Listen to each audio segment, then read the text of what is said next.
Hey guys what's up. तो आज हम लोग बात करेंगे बायलैटरल इथमॉइडल नेजल पॉलिप्स की। तो बेसिकली एग्जाम में सवाल आता है इथमॉइडल नेजल पॉलिप्स के बारे में, ठीक है ना। तो बेसिकली अगर एंट्रोकोनल पॉलिप की बात करें तो ये यूनिलैटरल सिंगल होता है, लेकिन अगर इथमॉइडल की मैं बात करूँ तो ये बायलैटरल होता है और ये जो होता है मल्टीपल होता है, ठीक है। तो मल्टीपल और बायलैटरल ये होते हैं इथमॉइडल नेजल पॉलिप्स। तो जैसा कि नाम से समझ में आ रहा है इथमॉइडल, तो इथमॉइडल साइनस से राइज करेंगे, ठीक है।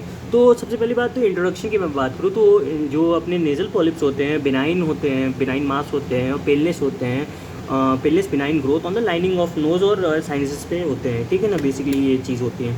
तो they are common non cancerous, ये कॉमन होते हैं। These are very common non cancerous होते हैं। टीयर ड्रॉप शेप्ड होते हैं, growth that form in the nose और साइनस। ये नोज़ और साइनस में टीयर ड्रॉप शेप में पाए जाते हैं। Nasal polyps are non neoplastic होते हैं। एडियोमेटस नेज़ल और साइनस म्यूकोसा में होते हैं।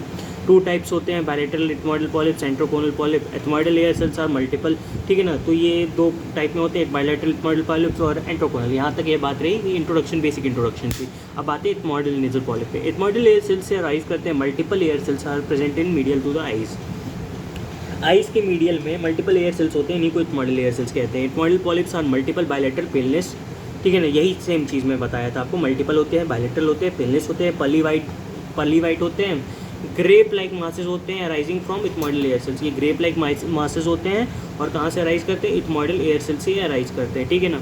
तो कॉमन इन एडल्ट्स में ये कॉमन होते हैं, मल्टीपल इन नंबर होते हैं। Bilateral small grape like masses, recurrences common, recurrences में कॉमन होता है, जबकि एंट्रोकोनल पॉलिप में रिकरेंसेस इतना कॉमन नहीं होता था। इटियोलॉजी इसकी क्या क्या होगी? एलर्जी हो सकती है यहाँ पे, मल्टीफैक्टोरियल इटियोलॉजी हो सकती है। It is associated with various disease like chronic rhinosinusitis, ठीक है ना। क्रॉनिक राइनोसाइटिस से एसोसिएटेड हो सकता है, अस्थमा से हो सकता है, aspirin intolerance, basically type 1 hypersensitive reaction से एसोसिएटेड हो सकता है, ठीक ना। तो अगर आपको नहीं याद हो रहा है मल्टीफैक्टोरियल, तो आप यहाँ पे याद रख लो कि टाइप 1 हाइपरसेंसिटिव से जितने एसोसिएटेड होंगे basically ethmoidal bilateral ethmoidal nasal polyp में आएंगे, ठीक है ना। तो मल्टीपल इसमें याद कर लो कि क्रोनिक राइनोसाइनोसाइटिस टाइप 1 हो सकता है, asthma type 1, aspirin intolerance type 1, cystic fibrosis एक अलग से होता है, ये यंग पेशेंट्स में देखने को मिलता है। एलर्जिक फंगल साइनोसाइटिस भी कॉमन होता है, ठीक है। एलर्जिक है, again it's kind of type 1 hypersensitive reaction. Kartagener's syndrome, तीन चीज़ें आती हैं, ठीक है ना।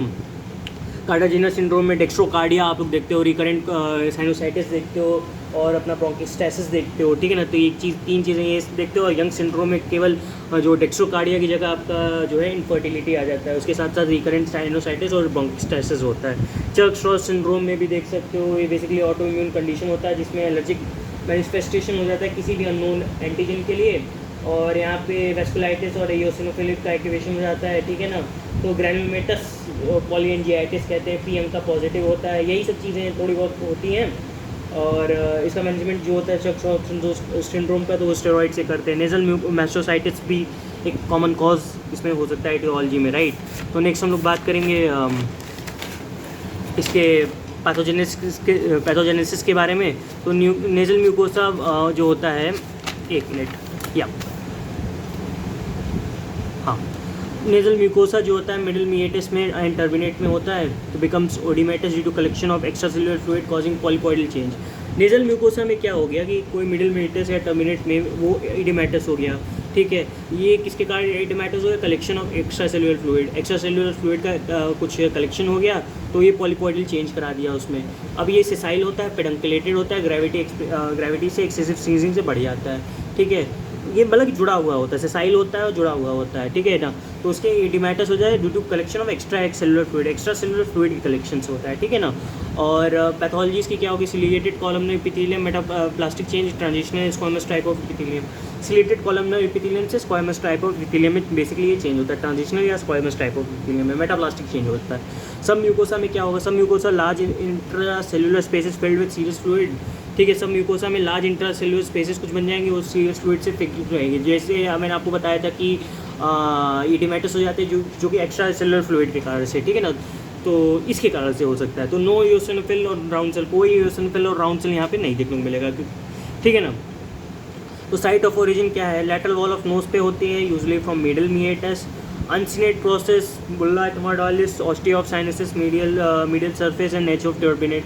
बेसिकली इथमोइडल सेल्स कहाँ देखने को मिलते हैं? एक अपर मीएटस में देखते को मिलते हैं, एक मिडिल मीएटस में देखते को मिलते हैं, ठीक है ना। तो अगर यहाँ पे लेटरल ऑफ नोज से राइज करेगा तो मिडिल मीएटस हो गया आपका, यूनसिनेट प्रोसेस से भी हो सकता है, बुल्ला एथमोडाइलिस हो गया, ऑस्टिया ऑफ साइनसिस हो गया, medial surface and edge of turbinate से हो गया। ग्रोथ कैसा होगा, एंटीरियरली ग्रोथ होगा, एंट्रोकोनल पॉलिप का पोस्टीरियरली ग्रोथ होता है। सिम्टम्स क्या होंगे, नेजल ऑब्स्ट्रक्शन बायलेटरल होता है तो नेजल ऑब्स्ट्रक्शन करा सकता है, नेजल स्टफनेस करा सकता है, टोटल नेजल ऑब्स्ट्रक्शन जो कि कहते हैं। एनोजमिया हो जाएगा, अगर नेजल ऑब्स्ट्रक्शन हुआ तो एनोजमिया एज अ फीचर। और हेडेक हो सकता है, वैक्यूम हेडेक, ठीक है, साइनोसाइटिस हेडेक हो सकता है, सर में दर्द हो जाए, वैक्यूम हेडेक होता है, उसको वैक्यूम हेडेक कहते हैं, साइनोसाइटिस हो जाएगा। स्नीजिंग एंड वाटरी डिस्चार्ज हो जाएगा बंदे को, ठीक है ना।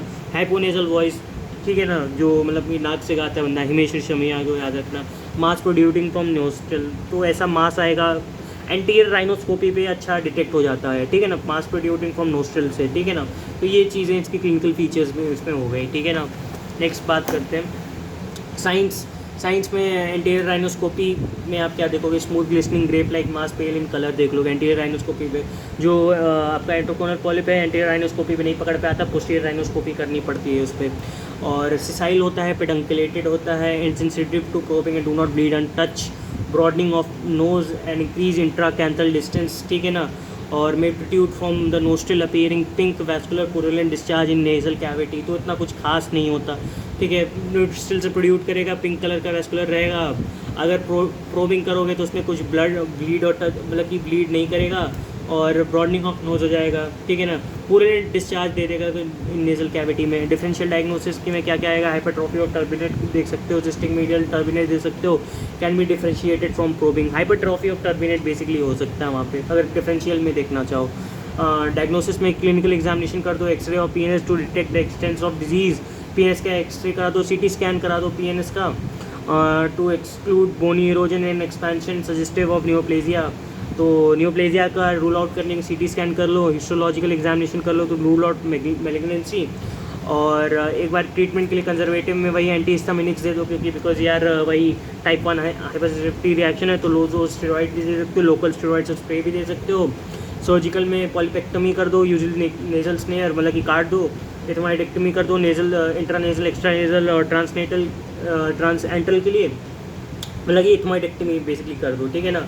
और फेस कर सकते हो, फंक्शनल इंट्रोस्कोपिक साइनस सर्जरी कर सकते हो, ठीक है ना, जिसका पहला स्टेप अनसेनेक्टमी होता है, ठीक है ना। तो ये सब कर सकते हो कि हाँ काट फाट दिया, ये सब कुछ ऐसा कुछ खास इसमें है नहीं, बस ये है कि समझना है थोड़ा थोड़ा पॉलिप क्या होते हैं क्या नहीं होता है, ठीक है ना। तो उम्मीद है आपको समझ में आया होगा, मिलते हैं आपसे नेक्स्ट वीडियो में, तो तक के लिए बाय।